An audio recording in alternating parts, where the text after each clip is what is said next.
Buenas noches, hermanos. Estamos otra vez aquí de nuevo en el estudio de nuestra escuela sabática. Esta vez vamos a estudiar la lección 9, que corresponde para el 30 de agosto. Como les hemos venido comentando y hemos tenido el estudio con ustedes en estas semanas, pues queremos volverles a hacer la invitación de que si tienen algún comentario, algo que ustedes quieran aportar al repaso de esta lección, pues por favor pueden ustedes ponerlo, háganos llegar sus comentarios. Si alguno de ustedes quiere compartir algún detalle en especial con nosotros, pues también puede hacerlo. En esta ocasión, la lección de escuela sabática se llama ¿Cómo vivir la ley? Y bueno, antes de comenzar con el repaso de nuestra lección, vamos a hacer una oración y a pedir la dirección de Dios. ¿Ok? Dios bendito, te damos gracias. Te pedimos en este momento que estés con nosotros, que nos acompañes, que podamos entender tu palabra. Acompaña a cada uno de mis hermanos donde quiera que estén, que ellos también puedan aprender de tu palabra, por suplicarte en tu Hijo amado Cristo. Amén. Bien, la lección de esta semana se llama ¿Cómo vivir la ley? Y tal vez a algunos de ustedes les llegue la idea o el pensamiento de cómo es que podemos vivir una ley. O sea, cómo se puede vivir la ley de Dios. Y pues con respecto a ese detalle ha habido muchos planteamientos, ustedes saben, muchos temas que se han desarrollado acerca de lo que es la ley, en qué consiste la ley. Y bueno, en sí, la ley de Dios para nosotros es, como lo dijimos la vez pasada, como un espejo donde nos podemos ver qué es lo que estamos fallando y en qué es lo que podemos corregir. Pero ahora nos está pidiendo nos está haciendo como una referencia de cómo podemos vivir esa ley. O sea, de qué manera podríamos vivir esa ley. Si ustedes leyeron el versículo de memoria, el versículo de memoria está en Éxodo capítulo 20, versículo 22 al 23. Y hay un detalle importante que yo les quiero mencionar, porque, por ejemplo, la lección de escuela sabática hace referencia a este versículo donde dice: el Señor dijo a Moisés, así dirás a los israelitas, ustedes han visto que les hablé desde el cielo. No hagan ningún dios de plata ni de oro para ponerlo junto a mí. Y entonces este versículo viene hablando de lo que ya aconteció después de que Dios le da los 10 mandamientos al pueblo de Dios. Porque en el capítulo 20, el versículo 1 en adelante, es precisamente lo que viene mostrándonos o diciéndonos lo que son los 10 mandamientos. Estos terminan hasta el versículo 17. Y luego en adelante ya viene otra serie de recomendaciones que Dios le da a Moisés referente al pueblo. Miren, la lección de escuela sabática nos hace ver que lo que Dios quería, como lo dijimos la vez pasada, era que su pueblo, o sea, el pueblo que le había escogido, fuera diferente. Cuando les está dando los 10 mandamientos, cuando les está diciendo cuáles son los 10 mandamientos, y establece un pacto con el pueblo de Israel. ¿Se acuerdan? La vez pasada dijimos que en el mismo ejercicio donde estaba estableciendo el pacto con Dios, con Israel, con ese pueblo, también les estaba dando una identidad como pueblo. Y que con esa identidad, o sea, cuando el pueblo de Israel recibiera las leyes que Dios le daba, lo estaba ya conformando como un pueblo, como una nación, porque lo que precisamente hace o define que se vaya construyendo una sociedad son precisamente sus leyes. Y eso era lo que le estaba dando Dios a Israel, le estaba dando su ley. Cuando le estaba dando su ley y estaba haciendo el pacto con el pueblo de Israel, al mismo tiempo les estaba dando una identidad, les estaba dando una razón por la cual ellos iban a ser el pueblo de Israel. Y que esa identidad los iba a diferenciar de los demás pueblos que estaban alrededor. Dios quería que su pueblo fuera diferente. Dios quería que su pueblo fuera especial. Y para que eso se pudiera ver, y eso se pudiera, pues los pueblos alrededor pudieran ver que ese pueblo de Israel era diferente, tenían que ver precisamente cómo es que este pueblo se regía, o sea, qué era lo que le daba el orden al pueblo de Israel. Cuando un pueblo empieza a tener leyes, empieza a legislar y a tener leyes que van a dirigir la forma en cómo se va a constituir esa sociedad, entonces empieza a dar un paso a la civilización. Es decir, cuando un pueblo ya tiene sus leyes y está formando su identidad como nación, está dando pasos hacia la civilización, o sea, se está civilizando, es decir, está progresando. En otras palabras, se puede decir que está modernizándose. Ustedes saben que, por ejemplo, la civilización más antigua del mundo, por decirlo así, desde donde se puede entender que empezó la civilización, es precisamente la Sumeria. ¿Y por qué empezó esa civilización? Bueno, esa civilización empezó a desarrollarse precisamente después de que se escribió el Código de Hammurabi. Y el Código de Hammurabi no eran otras cosas más que unas leyes que iban a regir esa sociedad, es decir, unas leyes que iban a regir ese pueblo. Cuando esas leyes se establecieron, ese pueblo empezó a progresar. Y ese progreso que se dio en ese pueblo, en el pueblo sumerio, fue lo que lo llevó a convertirse en la primera civilización del mundo conocido. O sea que si nosotros queremos decir dónde nació la civilización que ahora conocemos y que tenemos en este tiempo, podemos decir que empezó allí en Sumeria. ¿Dónde es Sumeria? Bueno, pues es donde ahora actualmente es Irak. Pero fue precisamente con ese código que escribió Hammurabi, donde empezó a desarrollarse ese pueblo sumerio como una sociedad y empezó entonces en ese momento la civilización. Así que cuando Dios le da a este pueblo de Israel las leyes y le empieza a decir que esas leyes van a regir esa sociedad, o sea, el pueblo de Israel, entonces está dando un paso hacia la civilización, es decir, está ya constituyéndose o formándose como una nación. Cuando el pueblo de Israel recibe esta ley, pues entonces ellos deciden seguir a Dios. Pero lo más importante de todo esto es que, miren, lo más importante, o sea, lo que se puede considerar como más importante de todo esto es que es precisamente quién les está dando la ley. ¿Quién les está dando las leyes? No se la está dando un grupo de legisladores, no se la está dando un rey, no se la está dando un faraón, se la está dando Dios mismo. Entonces, eso quiere decir que ese pueblo de Israel va a ser un pueblo con un régimen teocrático. ¿Por qué teocrático? Porque va a ser Dios el que los va a dirigir, va a ser Dios el que los va a gobernar. Es por eso que se llama teocracia. Cuando se habla de la teocracia, no es porque va a mandar a alguien allí o Moisés o alguien más. No, el que va a decir las cosas y cómo se van a hacer va a ser precisamente Dios. Y es precisamente así como empieza el pueblo de Israel, con una teocracia, porque es Dios el que le está dando las leyes al pueblo de Israel.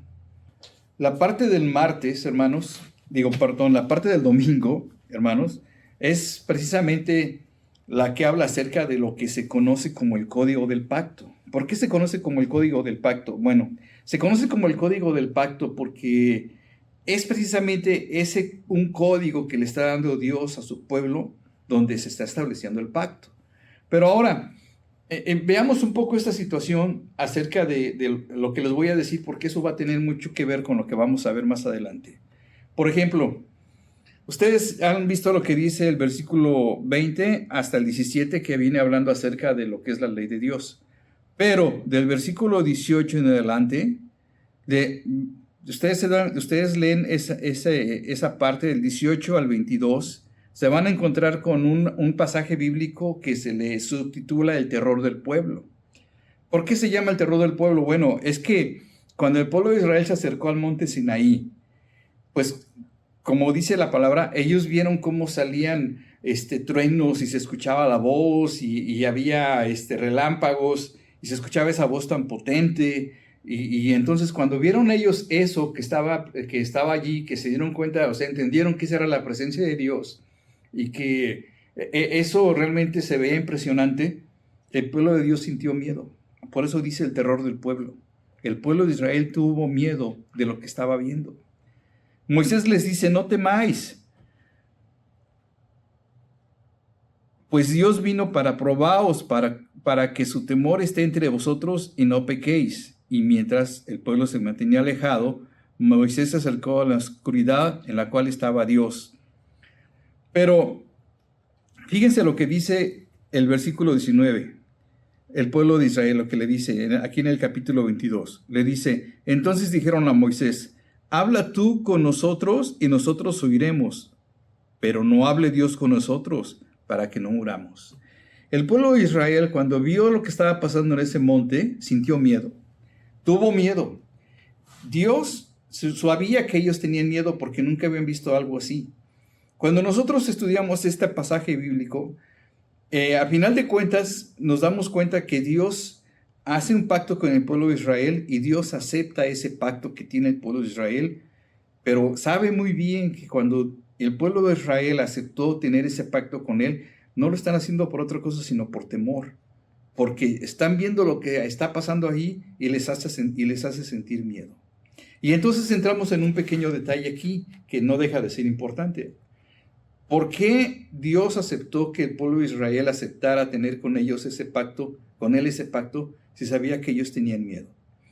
Porque, nos hacemos esta pregunta porque ¿acaso no Dios es un Dios de amor? Y si nosotros tenemos que seguir a Dios, tenemos que seguirlo por amor a Él y no por miedo. Pero la palabra de Dios nos muestra que en ese momento el pueblo de Israel sintió miedo por lo que estaba viendo. Y aún así Dios, sabiendo que ese pueblo tenía miedo, aceptó tener ese pacto con ellos.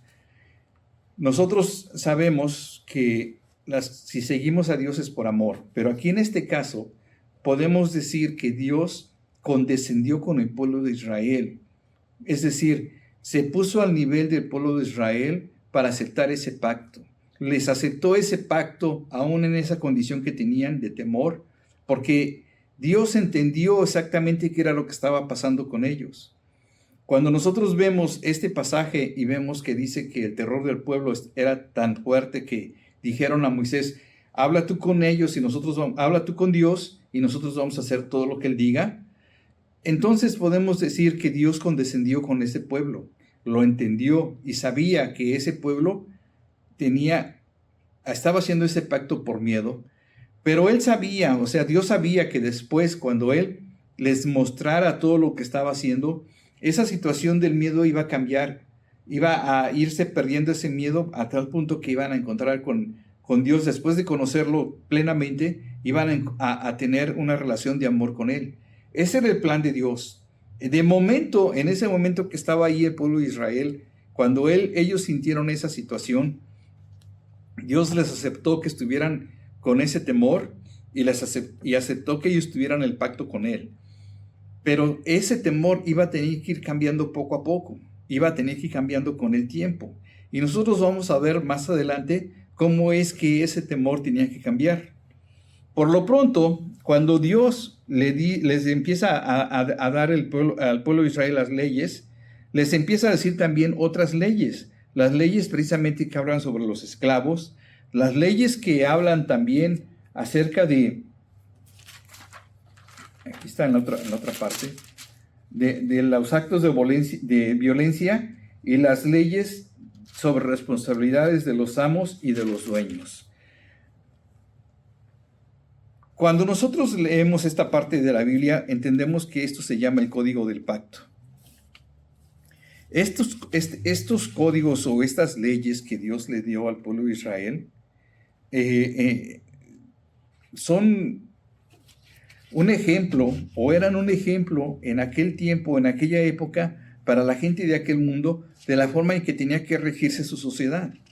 Cuando Dios le está hablando al pueblo de Israel, le dice estas leyes eran totalmente diferentes a las leyes que había en los pueblos que tenían alrededor, porque las leyes que le estaba dando Dios al pueblo de Israel tenían como final o digamos, como un espíritu o como una especie de tendencia a que se dieran cuenta que lo que estaba queriendo Dios de ellos era precisamente eso, su amor, y no que ellos vieran que cuando tuvieran que pagar por algo o hubieran hecho algún daño, tuvieran que desquitarse con alguna especie de venganza o algo así. Las leyes en sí, la ley en sí que le estaba dando Dios a Israel, tenían el espíritu de que ellos, tenían el espíritu de comprensión, o sea, tenían una tendencia para que ellos vieran qué tipo de Dios era el que les estaba dando esas leyes. Ese era precisamente lo que le estaba mostrando. El código del pacto en este tiempo realmente es una de las, es una parte de la ley que actualmente está en el pueblo de Israel, pero este código del pacto tiene mucha diferencia con las leyes que pasan actualmente o con las situaciones que pasan en nuestra sociedad en el tiempo actual. Para aquel tiempo, para los años en que se estaba haciendo esta ley y que se dio al pueblo de Israel, era una ley muy avanzada, es decir, era una ley que comprendía muchas cosas y que trataba de que la sociedad se rigiera por una ley que era comprensiva y que aparte de todo, que entendieran que esa ley era una ley que Dios les estaba dando y por lo tanto era una ley diferente a lo que estaban viendo. Porque, por ejemplo,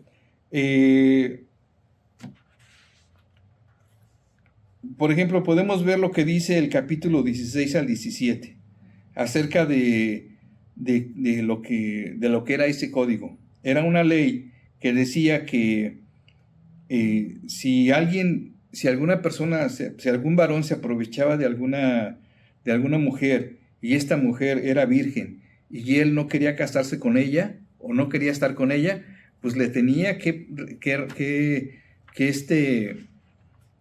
que resarcir el daño dándole una dote como si se fuera a casar con ella. O si el papá, sabiendo que nada más, o el papá de la mujer, sabiendo que no había una relación así como para que se casaran, no quería darle a la mujer a él, como quiera, el varón tenía que pagarle a él y a ella como si fueran a casarse, es decir, le tenía que dar la dote. En otras palabras, era como que si habías hecho algún daño, tenías que retribuir de alguna manera para que pudieras reparar ese daño. Y entonces ese tipo de leyes que Dios le está dando al pueblo de Israel, en aquel tiempo eran una especie de revolución, porque no había otros pueblos que tuvieran una ley que hablara o fuera tan específica acerca de las cosas que pasaban en ese tiempo. Una de las leyes que realmente fue diferente con respecto a lo que había en aquella época era precisamente la ley de los esclavos. Porque ustedes, acuérdense lo que decía, ¿no? El esclavo iba a ser esclavo por 6 años, pero al séptimo día, ¿qué? Al séptimo año se iba y ya podía ser libre, a menos que el esclavo quisiera quedarse, ¿no? Pero la esclavitud no iba sobre los hijos o sobre la familia, nada más estaba sobre la persona cual se le había dicho que tenía que ser esclavo.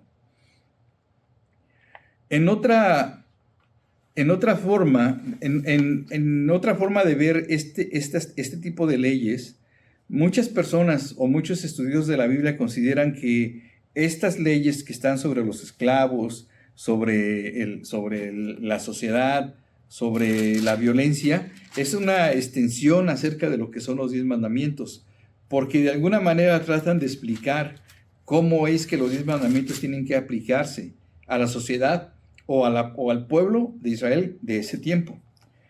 Pero lo que más tenía que ver el pueblo de Israel en ese código del pacto que tenía era que estaba el espíritu del amor de Dios dentro de esa ley. Es decir, la ley tenía la esencia de demostrar que el amor de Dios estaba por sobre todo lo demás, aunque si nosotros vemos el código del pacto ahora, pues vemos como que le faltan muchas cosas, pero en ese tiempo era algo que realmente fue extraordinario. Bien, hermanos, ahora comenzaremos con la parte del lunes. La parte del lunes viene hablando acerca de más leyes. Bueno, y ustedes seguramente se preguntarán, ¿por qué Dios, después de haberle dado los 10 mandamientos, le sigue dando más leyes al pueblo de Israel? Bueno, debemos entender que las leyes, o sea, cuando ya se está formando una nación y está formándose una sociedad, en este caso el pueblo de Israel que se estaba formando como nación, se estaba preparando a ser un país, las leyes le dan la estructura a ese país. Las leyes le dan la estructura a la sociedad de ese país. Y para que la sociedad de ese país o de esa nación funcione, tienen que interactuar con las leyes, porque las leyes lo que hacen es que mantienen el orden. Y el orden es necesario dentro de una sociedad, dentro de un país, dentro de una nación. Porque si no hay orden, pues entonces eso sería algún desastre, ¿no? Sería un desorden prácticamente. Pero acuérdense que Dios es un Dios de orden. Y no va a querer que su pueblo, ya que ha salido de Egipto y que lo ha llevado por el desierto y que le está haciendo un pacto con él, sea un pueblo que no tenga una estructura como país, como nación.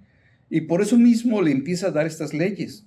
Estas leyes le van a dar estructura al pueblo de Israel, le van a dar una formación, le van a hacer que se convierta en una nación, en un país con una estructura social. Y de eso se trata precisamente la ley. Esas leyes que le está dando Dios al pueblo de Israel en ese momento, eso es lo que le va a hacer que ellos se vean, que ellos se vean ya como una sociedad formada, como una nación. Porque ustedes saben que también aparte de las leyes hay reglas, ¿no? Pero hay mucha diferencia entre lo que es una regla y lo que es una ley. Una ley se aplica de una forma universal, es decir, a toda esa nación. Las reglas se aplican de una forma más regional o de una forma más personal, por decirlo así. No son tan rígidas ni son tan precisas como lo son las leyes, porque cuando ya estamos hablando de una ley, bueno, es que estamos hablando de algo que ya está establecido, una ley misma.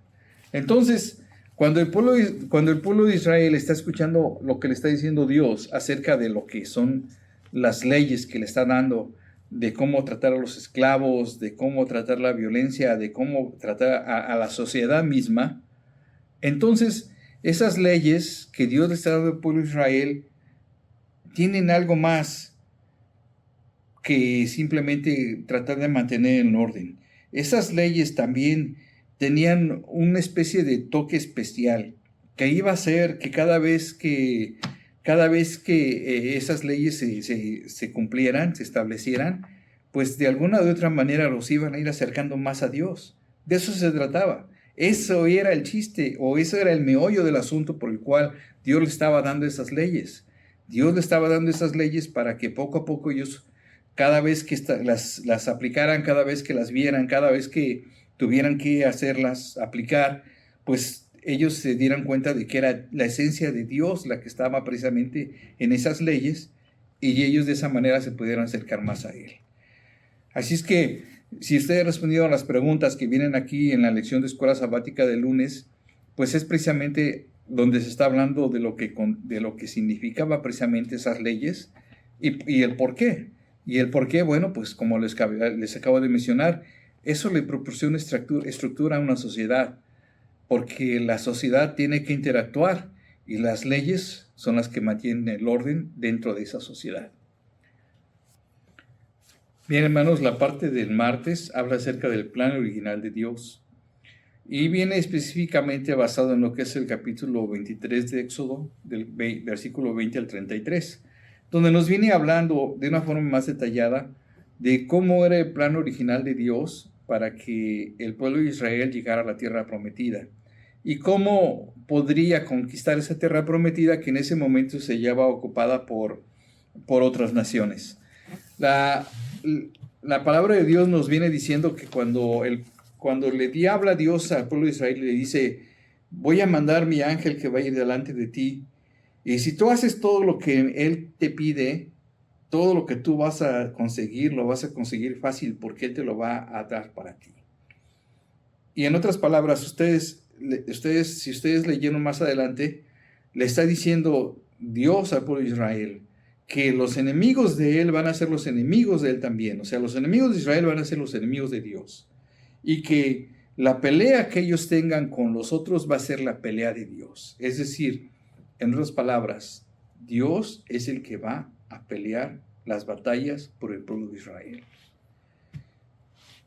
Yo no sé, hermanos, pero cuando yo leo esta parte, cuando yo veo esta parte, yo me emociono, porque ¿cómo es posible que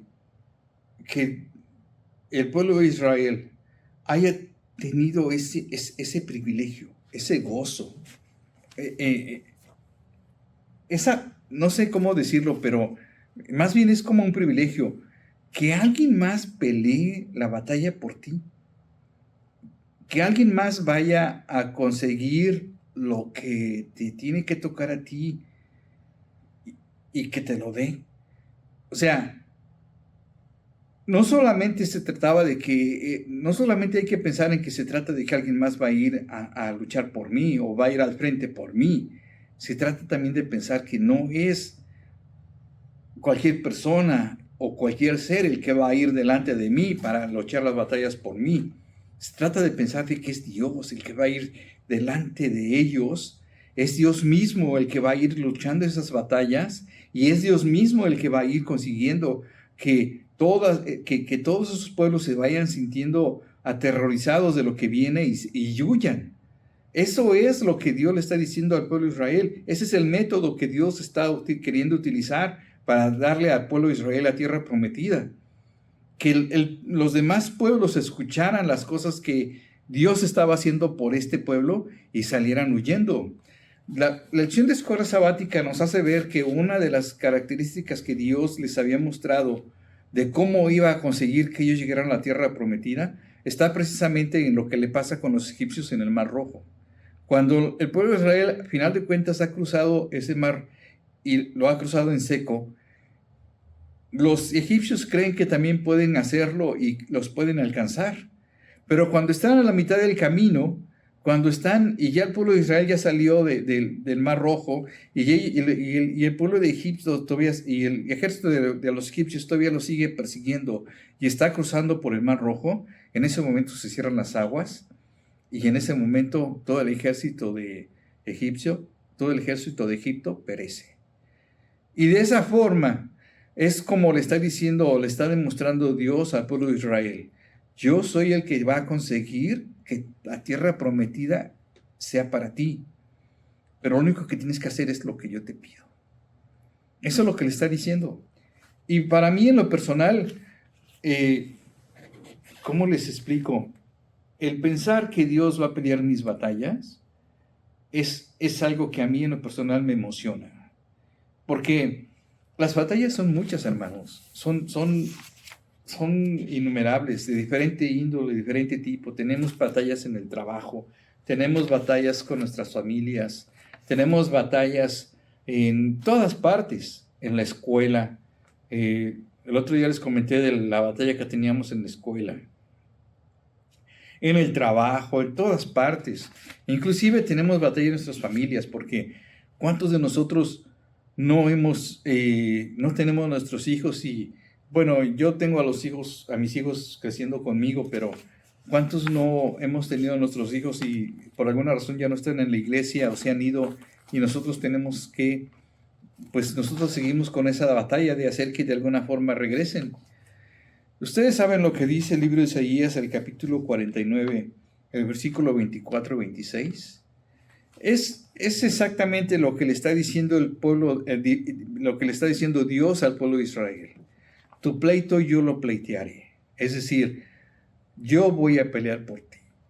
Y hermanos, a mí eso realmente me emociona. Pensar que un ser todopoderoso como es Dios va a estar de mi lado y va a estar teniendo la batalla conmigo, tratando de que todo salga a mi favor, pues eso es extraordinario. O sea, es una victoria segura. Pero lo único que yo tengo que hacer es seguir en los caminos de Dios. Es lo único que tengo que hacer. No tengo que hacer más. Por eso le dice Dios al pueblo de Israel: si ustedes hacen todo lo que yo les digo, este ángel va a ganar todas las batallas por ustedes y los va a llevar a la tierra prometida. El plan original de Dios, que no era precisamente que acabara con todos los pueblos alrededor, sino hacerlos sentir terror para que no se metieran con el pueblo de Israel. Ese era el plan original de Dios, que a final de cuentas era un plan también misericordioso, porque no quería acabar con todos los pueblos que estaban en el camino hacia la tierra prometida. Pero cuando las cosas no funcionaron, tuvo que usar el otro método, pero el método principal era este. Y no podemos dejar de reconocer que dentro de esa situación, dentro de ese método, pues había misericordia para el otro pueblo, para los otros pueblos, ¿no? A pesar de que se habían rebelado y que se habían ido en contra de lo que Dios quería. La parte del miércoles, hermanos, viene hablando acerca de lo que se conoce de una forma muy común como la ley del talión. ¿Quién escribió la ley del talión o quién la inventó? Pues no se sabe realmente quién la inventó o quién la escribió, pero acuérdense que la ley del talión era una forma de tratar de recompensar a la persona que se había afectado de la misma manera en que, o sea, se trataba de que lo recompensaran haciéndole a la otra persona algo semejante a lo que le habían hecho. Es decir, si le habían quitado un ojo, a la otra persona también le tenían que quitar un ojo. La ley del talión, los primeros conocimientos que se tienen de ella fue precisamente, como les había dicho en principio, en el Código de Hammurabi. En el Código de Hammurabi venía escrito precisamente esa, la ley del talión, no de esa forma así tan precisa, pero sí especificando de qué se trataba. Se trataba de que se recompensara a la persona que había sido afectada de la misma manera en que salió afectada. Cuando nosotros vemos aquí en la lección de escuela sabática que hace referencia a eso de la ley del talión, que también viene entre los mandamientos que le da Dios al pueblo de Israel, en realidad la ley del talión para los tiempos en que se le dio al pueblo de Israel era algo así como un avance o algo que estaba en proporción al progreso de lo que era la justicia de aquel tiempo, porque de alguna manera se evitaba que la persona afectada o la parte afectada hiciera o se vengara de una forma excesiva con respecto a las cosas que le habían hecho. Lo que hacía la ley de talión era que hacía hacía una reparación proporcional con respecto al daño que se le había hecho a la otra persona. Esto para aquellos días, en aquellos tiempos, era algo que mostraba un avance con respecto a lo que era la justicia. Obviamente que no era lo mejor, pero en aquel tiempo sí era lo más aceptable. Por eso es que Dios mismo le da al pueblo de Israel esa ley y le dice las cosas que tienen que ser. No exactamente así, ¿verdad? Pero sí le está diciendo, si alguien te roba tu buey o si alguien te mata tu animal, pues el otro también tiene que repararlo o también se lo tienen que matar y cosas así. Bueno, la ley del talión está dentro de esas leyes que le da Dios a Moisés y a su pueblo para que el pueblo se rija. Pero la lección de escuela sabática nos está haciendo referencia a cuando Jesús está en el Sermón del Monte. Y nos hace referencia a eso porque cuando está Jesús en el Sermón del Monte, precisamente, empieza precisamente diciéndoles cosas referentes con la ley del talión. Por ejemplo, le dice, habrás oído que es ojo por ojo y diente por diente, pero yo te digo que si alguien te golpeó la mejilla, dale la otra. Si alguien te pide la camisa, dale la espada. Si alguien te pide que camines una milla, camina 2. Y una de las cosas que muchas veces quieren argumentar acerca de lo que hizo Jesús aquí en la tierra era de que él estaba cambiando la ley. Pero Jesús mismo dijo que no iba a cambiar la ley ni los profetas. La verdad es que no estaba cambiando la ley. Como yo les dije en un principio de la lección, cuando el pueblo de Israel escucha el mensaje que le está dando Dios, ellos tienen miedo y sienten temor de lo que están viendo. Entonces aceptan todo lo que Dios les está diciendo. Dios acepta que ellos tengan ese pacto con Él a pesar del miedo que tienen. Pero el propósito que al final de cuentas quiere Dios es que ellos, conforme vayan dándose cuenta de cómo son las cosas con Él, ellos se den cuenta que no tienen por qué tener temor, sino que se den cuenta de que Dios es un Dios de amor. Cuando llega Jesús y les dice a los que están ahí en el Sermón del Monte, lo que les acabo de mencionar, que ahora ya no es ojo por ojo y diente por diente, la gente de aquel tiempo, la gente de aquel momento, se sorprende de lo que le está diciendo Jesús. Porque Jesús, en otras palabras, lo que les está diciendo es, lo que ellos creen que les está diciendo es todo lo contrario a lo que había dicho Moisés anteriormente. Y no se dan cuenta que la situación en la que en aquel tiempo el pueblo de Israel recibió esas leyes no es la misma que tienen ahora, y tampoco es la misma situación, porque ahora está el Hijo de Dios con ellos y Él les está mostrando lo que en aquel tiempo no vieron, o lo que en aquella ocasión el pueblo de Israel no vio, pero que tenían que ir descubriendo con el paso del tiempo, tenían que ir dándose cuenta con el paso del tiempo, con el paso de los años. En realidad, el pueblo de Israel nunca estuvo preparado para cuando Jesús llegó. Sus dirigentes nunca se dieron cuenta de que Jesús iba a estar ahí, aunque sabían que iba a llegar, pero no pudieron distinguirlo. El pueblo de Israel de aquel tiempo, cuando escuchó a Jesús, se quedó maravillado porque nunca había escuchado cosas así. Pero lo que le estaba dando Jesús a ellos era lo que de alguna forma muy comúnmente nosotros decimos. ¿Cómo decirles a ustedes? ¿Ustedes saben lo que es una tesis? Es algo que ya está establecido. Una antítesis es algo que es diferente, algo diferente a lo que está establecido. Pero también una síntesis es algo que hace que se conjunte lo que está establecido, lo que no está establecido, para que salga precisamente algo nuevo, una enseñanza especial que es nueva. Y es precisamente lo que está haciendo Jesús. Jesús les está hablando a ellos de lo que es la tesis. O sea, o han oído ojo por ojo y diente por diente, ahora les habla de la antítesis. Pero yo les digo que si tienes que hacer que si alguien te golpea la mejilla, ponle la otra. Y para darles una síntesis, porque les dice que al final de cuentas, ¿de qué sirve que sintamos amor entre nosotros si no podemos sentir amor por nuestros enemigos, o si no podemos sentir amor por todos los demás? Porque ahí lo que les está diciendo Jesús es que el principio de esa ley, de toda esa ley que ellos habían escuchado, el principio era amar a Dios sobre todas las cosas y a tu prójimo como a ti mismo. Al final de cuentas, Jesús les está diciendo a ellos, tienes que amar a Dios y tienes que amar a tu prójimo. Lo que enseñó Jesús en aquel tiempo es tan válido como en aquellos días como en el tiempo de hoy. Porque yo me pregunto, ¿cuántos de ustedes están dispuestos a poner la segunda mejilla? Es muy difícil, es muy complicado. Y si alguien lo llega a hacer, lo primero que piensa la otra persona es todo menos que es un hijo de Dios o un cristiano.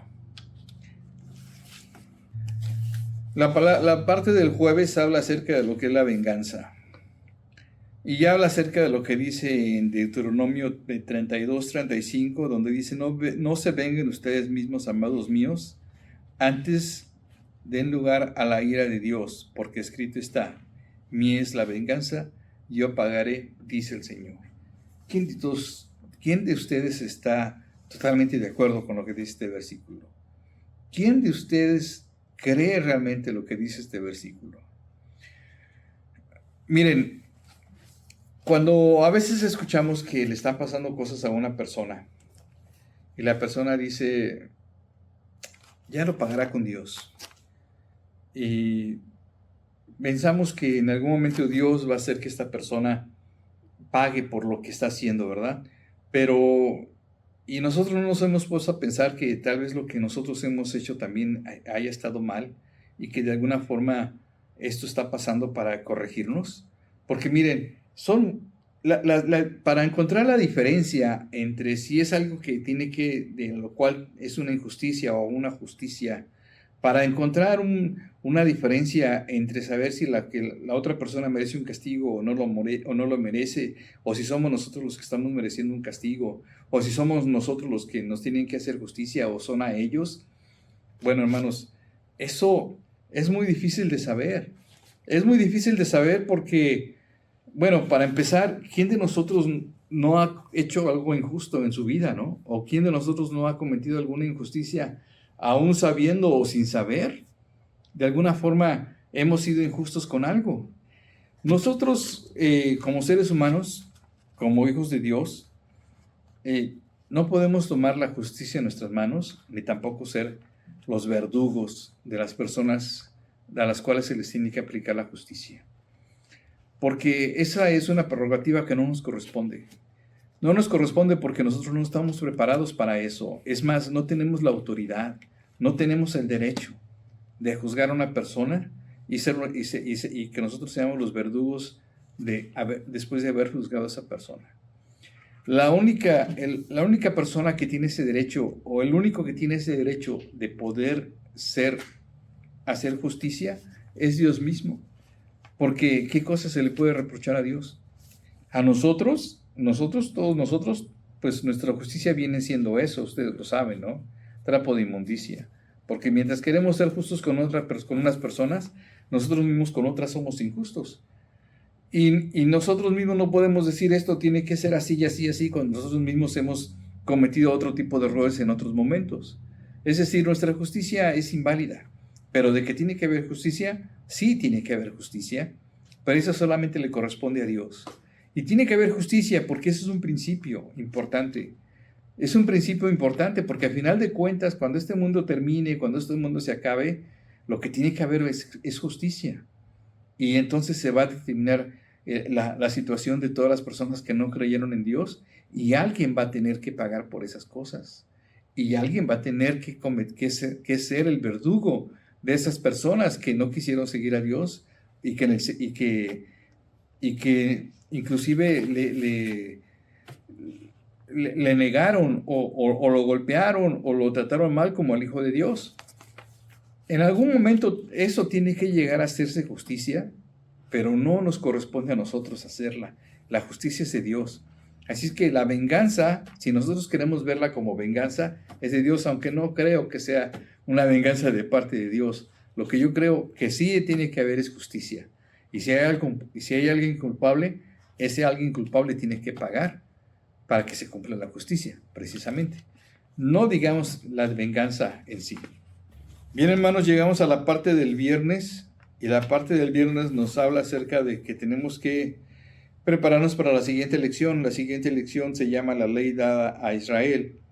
Y entonces tendríamos que prepararnos estudiando acerca de cómo es que el pueblo de Israel recibe esta ley y cómo de qué forma la va aceptando en su proceso para convertirse en un país.